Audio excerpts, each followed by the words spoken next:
Bokaro steel plant के निदेशक प्रभारी का आवास घेर लिया गया।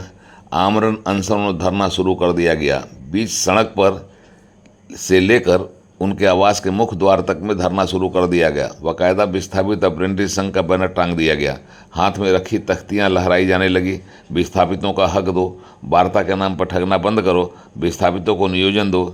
देर समय तक आंदोलन, धरना, अनिश्चितकालीन अनशन पर बैठे विस्थापित अप्रेंटिस संघ से जुड़े लड़के और महिलाएं डटे रहे। प्रबंधन के खिलाफ उनका गुस्सा भी दिख रहा था और विस्थापित होने का दर्द भी। उन्हें अप्रेंटिस की ट्रेनिंग करवाई गई। ट्रेनिंग करने वालों ने सोचा था प्रशिक्षण समाप्त होने के बाद उनकी दाल रोटी का जुगाड़ हो जाएगा, पर ऐसा कुछ नहीं हुआ।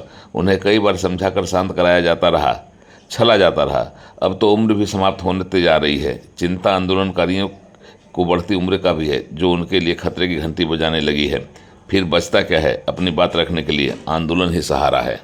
की बात हो भी कैसे सकती है? 2016 का मुद्दा है ये। 2016 से ये मुद्दा चलता आ रहा है। विस्थापित अप्रेंटिस ने जब जन्म लिया है 2016 में, अब ये वहाँ पर हम लोग आज यहाँ पर बैठने का कारण है कि 8 साल से, पिछले विगत 8 सालों से हमें छाला जा रहा है।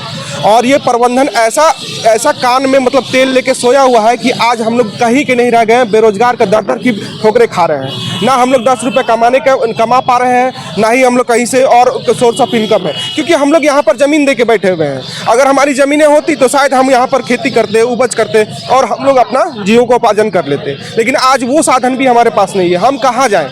आज BSL ने किसी प्रकार से अप्रेंटिस करवाया तो वो नियोजन देने के लिए तैयार नहीं है, या फिर किसी तरह का वैकल्पिक व्यवस्था नहीं करने वाला है। एज की सीमा 28 साल कर दिया है, जबकि पिछले विस्थापितों के लिए 45 साल हुआ करता था। तो ये सब सारी मुद्दाएं पूरे ज्वलंत हैं और हम लोग इन सब मुद्दाओं से ग्रसित हैं। आज हम लोग को अच्छा नहीं लगता है कि रोड पे हम लोग आज पूजा का त्यौहार है, हम लोग दुर्गा पूजा नहीं मनाते हैं क्या? आज हम लोग को रोड में बैठने के हमारे बीवी बच्चे भी घर में देख रहे, रात तक कि कब आएगा तो कुछ नया कपड़ा खरीदेगा या फिर कुछ मिठाई लाएगा। लेकिन ऐसा नहीं, हम लोग आज रोड पे बैठे हुए हैं। तो इसका जिम्मेदार सिर्फ और सिर्फ BSL प्रबंधन है। आंदोलन पर उतरे लोगों की वजह से यातायात प्रभावित हुई।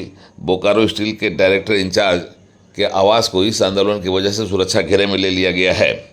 आंदोलनकारी अपनी मांग भी रखते हैं और अपने तेवर भी दिखाते हैं। वे कहते हैं कि वे जाएं तो जाए कहाँ, उनके लिए उनकी बात सुनेगा कौन, कैसे सुनाए अपनी बात, अपने दर्द को। हमारी मुख्य मांग है कि हमें रोजगार दिया जाए और जब तक रोजगार नहीं मिलता है तब तक के लिए हमें वैकल्पिक व्यवस्था जो सेल के तरफ से हो पेमेंट और क्वार्टर मेडिकल मुहैया कराया जाए। कितने मुख्य मांगे हैं? कितने मुख्य मांगे हैं?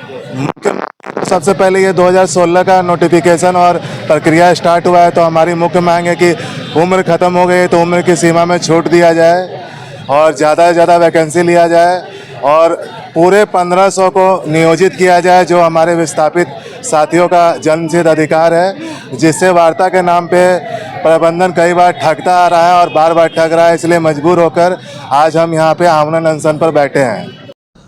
बोकारो कारखाना के लिए विस्थापित आंदोलन कोई नया नहीं है। रुक रुक कर आंदोलन चलता रहा है। वार्ता होते रही है, पर फिर आंदोलन का रुकना चलना जारी रहा है। कोई मुकम्मल समाधान नहीं होना इस आंदोलन को और भड़काता है। विस्थापित गुस्से में होते हैं तो विधि व्यवस्था का भी सवाल खड़ा होता है। कोई ऐसी पहल जरूर होनी चाहिए ताकि समाधान निकाला जा सके और विस्थापितों को गुस्सा से उबारा जा सके। उड़ान लाइव ब्यूरो की रिपोर्ट।